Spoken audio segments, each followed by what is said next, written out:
The saga of Kuruluş Osman has never shied away from the brutal reality of war, loyalty, and betrayal. Throughout its seasons, the series has delivered emotional blows in the form of character deaths that continue to haunt the storyline and its audience. As we await the upcoming episodes, it's worth asking, are we truly past these losses?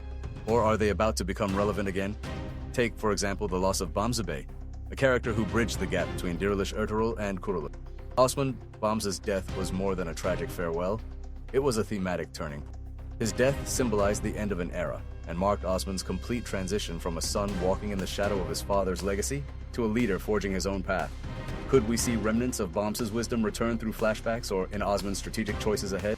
Another painful loss was that of Ayşe Hatun. Her quiet strength and devotion to her family created a sense of emotional stability within the tribe. When she was taken from us, the emotional impact was layered. It was not just a character's end, but the shattering of a familial balance. Her absence continues to ripple through the lives of characters like Bala Hatun and Malhun Hatun.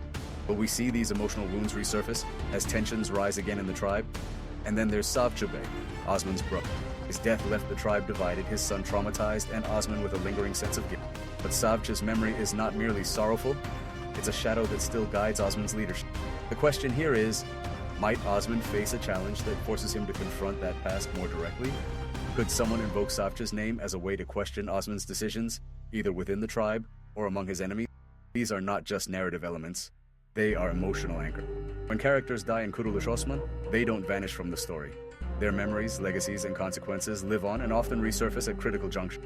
Acaba bu ne anlama mı geliyor? Could the show be preparing us for a return to these storylines in the form of emotional reckonings or revenge arcs? As an audience, we must ask ourselves, if the show is to continue evolving while staying true to its core, how might these past deaths shape the strategic and emotional decisions of Osman and his allies in the next battle? What do you think? Which past death do you believe still holds the most influence over the current storyline? Share your thoughts in the comments. While Kuruluş Osman continues to advance its political and military arcs, the emotional repercussions of past character deaths are never truly buried. In fact, it's these unresolved emotions, grief, guilt, anger, that often drive the most unpredictable turns in the plot. Could the next betrayal come not from an outsider, but from someone still wrestling with a past loss? Let's consider Turkutay. After losing his beloved Aygul Hatun, Turkutay went through an emotional transformation. Once a light-hearted warrior, he now carries a quieter sorrow. While he remains fiercely loyal to Osman Bey, is there a part of him that questions the choices that led to Aygul's death? What if he's placed in a situation where he must choose between loyalty and emotional closure? Or take Gonca Hatun's tragic death and the effect it had on Boran Alp. His grief turned into anger, and that anger became a weapon on the battlefield. But deep down, has Boran truly healed?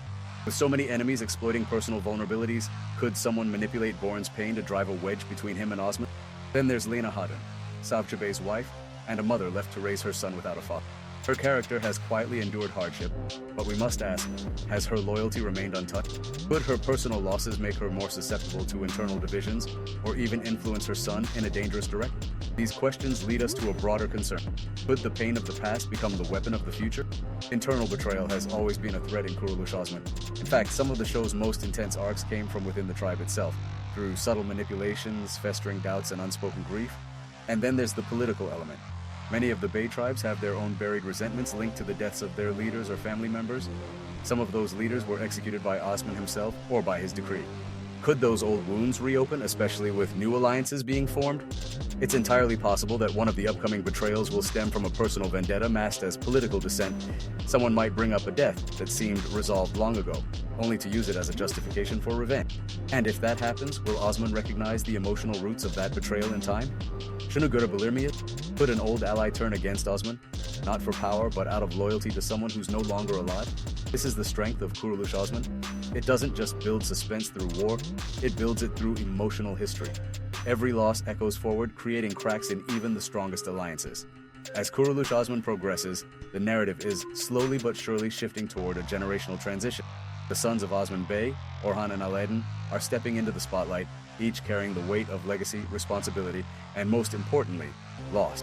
How are the deaths of the past shaping who they are becoming? Let's begin with Orhan. As the elder son, Orhan is expected to follow in the footsteps of his father. He was a boy when key figures around him died. His uncle Savcı, Bamza Bey, and many warriors who served loyally under Osman. These men weren't just warriors. They were symbols of guidance, strength, and moral clarity. Orhan grew up watching these figures fall, one after another. Has this constant exposure to death made him colder, more strategic? Or is he trying too hard to fill shoes that were never meant to be filled so quickly? There's a quiet pressure on Orhan, not just from Osman Bey, but from the expectations of the tribe. Every decision he makes is watched. And with so many martyrs in his past, we must ask, could Orhan be trying to emulate their sacrifices too much? Could he put himself in danger unnecessarily just to prove his worth? Then there's Alaeddin, whose path is more spiritual, more internal, but no less affected by death. His calm and composed demeanor often masks a deep emotional wound. One death that has particularly marked him is that of his uncle Savcı, who was not only a brother to Osman, but also a symbol of the inner conflict between family loyalty and political survival. Alaeddin has always admired his father, but might he also secretly fear becoming like Savcı? Sidelined, underestimated, and eventually discarded in the power game? Could we see a moment in the upcoming episodes where Alaeddin is forced to choose between obedience and independence?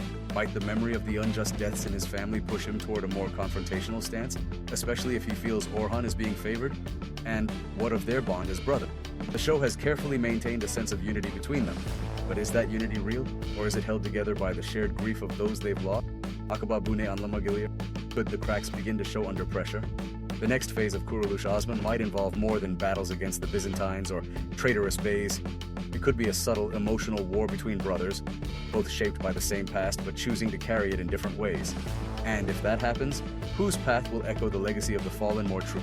In the world of Kuruluş Osman, warfare is never just about swords and shields. It's about memory, reputation, and retribution. The political map of the Kai tribe and its surrounding beyliks is filled with stories of betrayal and bloodshed. But what happens when those stories aren't forgotten, and the people tied to them resurface? Many of the most consequential character deaths in the series weren't isolated tragedies, they were political. Think of how the death of İnegöl Tekfuru Nikola altered the balance of power. His elimination wasn't just a battlefield win, it marked a strategic pivot that allowed Osman Bey to expand into Byzantine territory.